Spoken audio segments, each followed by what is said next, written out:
Hey guys, my name's Gabe, and for the next month, I'm going to be watching one film every single day.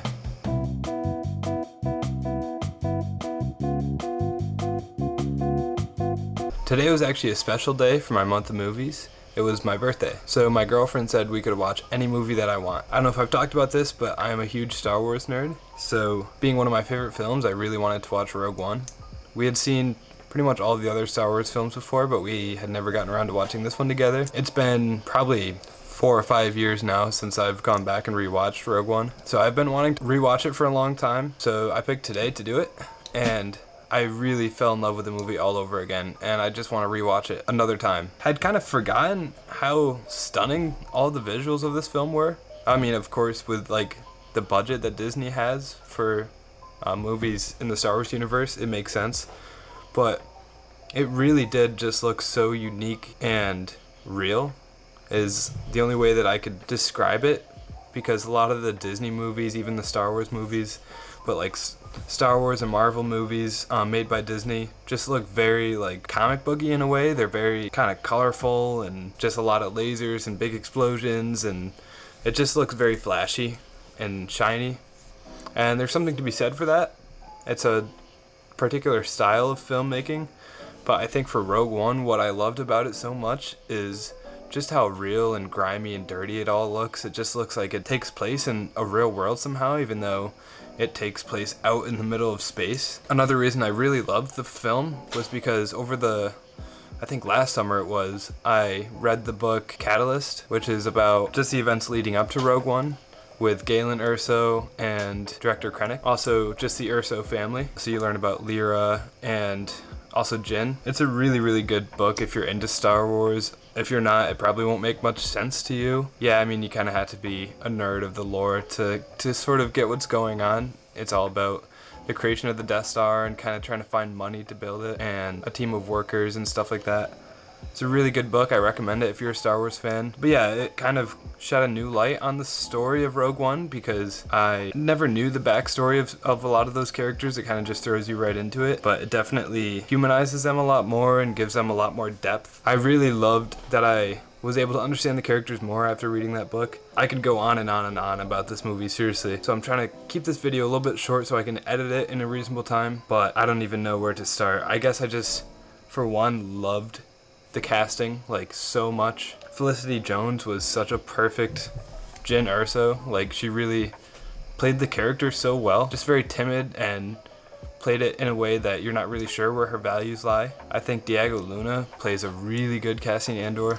Sort of a more gritty, hard-ass character who is not afraid to get his hands dirty in order to get done what he wants to get done. But he also has a softer, more emotional side that starts to come out in the film. I really loved seeing that. I went back and I watched Andor in the spring, and I really loved the show so much. It's one of my favorite Disney-made Star Wars projects, which makes sense because I just loved Rogue One so much. But one of the reasons why I love both of these projects is because they show much more of a human side of the Star Wars universe, where you see the actual human impact of war and not the kind of heroes and star characters that would be like celebrities in the Star Wars universe, like Luke Skywalker or Princess Leia or Obi-Wan Kenobi.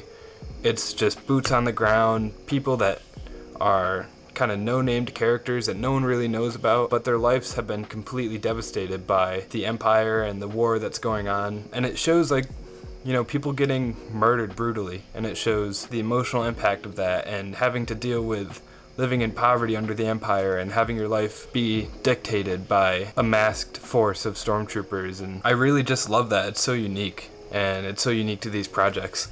So that's something that draws me in about Rogue One in particular and about Andor. And I think that the show and the movie just go hand in hand really well. I had to say, I think still my favorite part of the Rogue One movie is the hallway scene at the end, which if you've seen it, you know exactly what I'm talking about. If you haven't, I'll give a quick spoiler warning. If you haven't seen this, basically the whole movie is about getting the plans to the Death Star. So at the end, when they finally get the plans to the Death Star, the rebels are frantically trying to transpond the message to one another, and Darth Vader docks onto the ship where the rebels are as they're trying to bring this card that has the plans to the Death Star, and he takes out his lightsaber and just starts brutally cutting down every single person.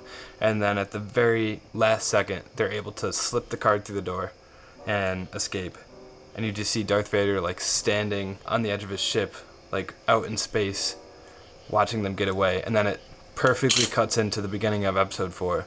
So that is just a masterpiece scene. Like, it is just masterfully directed and really, really, really well done. It just gives me chills when I watch it, which sounds really dorky, but it does. It's just so cool to watch. Just knowing that they respected George Lucas's project so much that it just ties right into the beginning of it. I don't think this movie forgot where it came from. I think it paid perfect homage to it, and I think it actually added to the lore without taking anything away from it, which is so hard to find now with all these projects that it seems like they're just being made to make money. But I really love Rogue One, so I can go on and on about it. If you're interested more about the story, then I would look into it. I would highly recommend watching it. As far as my personal rating, I would easily give this a 10 out of 10.